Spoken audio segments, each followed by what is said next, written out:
Yeah, hello, I'm Sean Cassidy from CEMEX. We visit in Raynes Quarry in North Wales today. We've specifically come to look at biodiversity and the plans we have around habitat management and obviously the species that live in those habitats.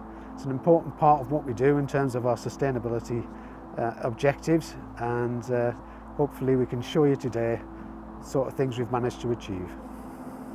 So here we are in the production area of the quarry, and even though it's a working environment, it's still actually an important habitat for many types of species.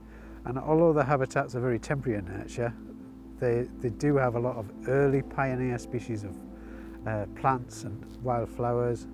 And it also, given the size of this quarry, allows habitat to become quite well established. And you can see behind me there's some grass and there's some scrub as well, and that supports all sorts of songbirds, and is in itself quite a useful habitat, because once the species are here and we restore other areas of the site, then obviously the species get a chance to migrate to those as the restoration progresses. So even though we're in a working quarry, there are important species still to be found here in this sort of area. So we've come to the top of the quarry here at Raynes, where we're sat in some calcareous grassland. It's a UK priority habitat, and as part of our restoration plan, this is what we've created. But it also fits in with our biodiversity objectives. We work in partnership with the RSPB, and they've helped us here. And the sort of habitats that between us we've looked to try and create are all important for species diversity. So as well as the calcareous grassland, we've got exposed rock cliff faces, which is important for a number of birds, including nesting fulmars and kittiwakes, both of conservation concern. And we also have the rare chough, which nests in the cliffs here. But that isn't the only habitats we've created. We've created mixed scrub, we've created lakes, and we've also created lowland woodland. And it's the combination of all these habitats in close proximity creating ecotones which has driven species diversity. And when we monitor and record the species that we found on site, we know that there's hundreds of species on site.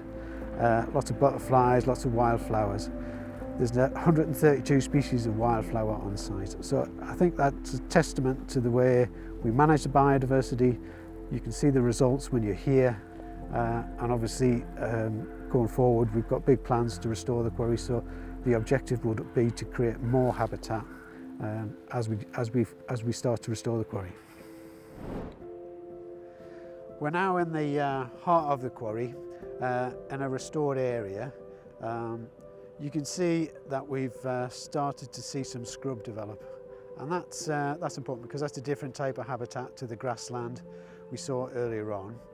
There is meadow here, which is really good, but the scrub is attracting a different variety of species, and that's what's adding to the species diversity we find here at Raynes.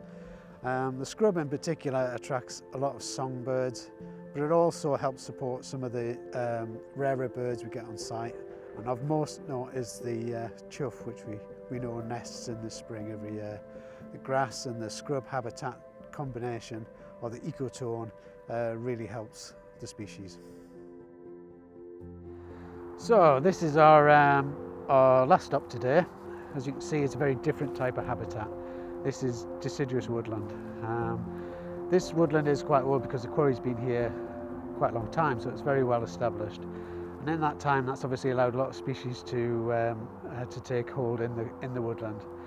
So we've got a lot of established trees, and we've got ferns, mosses and lichens, which are unique to these west coast woodlands. And obviously we get a lot of woodland birds as well. So then if we start to think about our day as a whole, you can see that the species that we find here are very different to the ones in the quarry.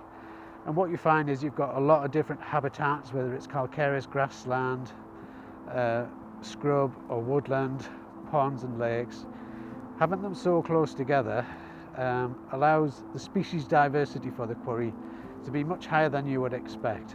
And I think that's an important message to get across.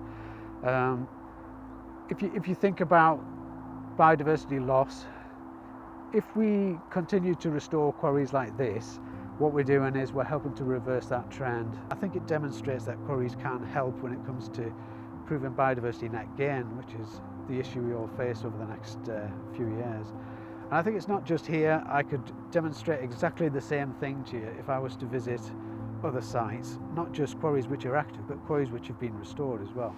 And I think it's not just CEMEX, I think it's the industry as a whole. I think we've achieved a lot in the last 50 years, a lot of restoration schemes, and a lot of those restoration schemes have now become local nature reserves, triple SIs, and I think it's a really good testament to the industry that we can actually deliver habitat and we can protect species, and it's really important that we get the message across that that can deliver biodiversity net gain.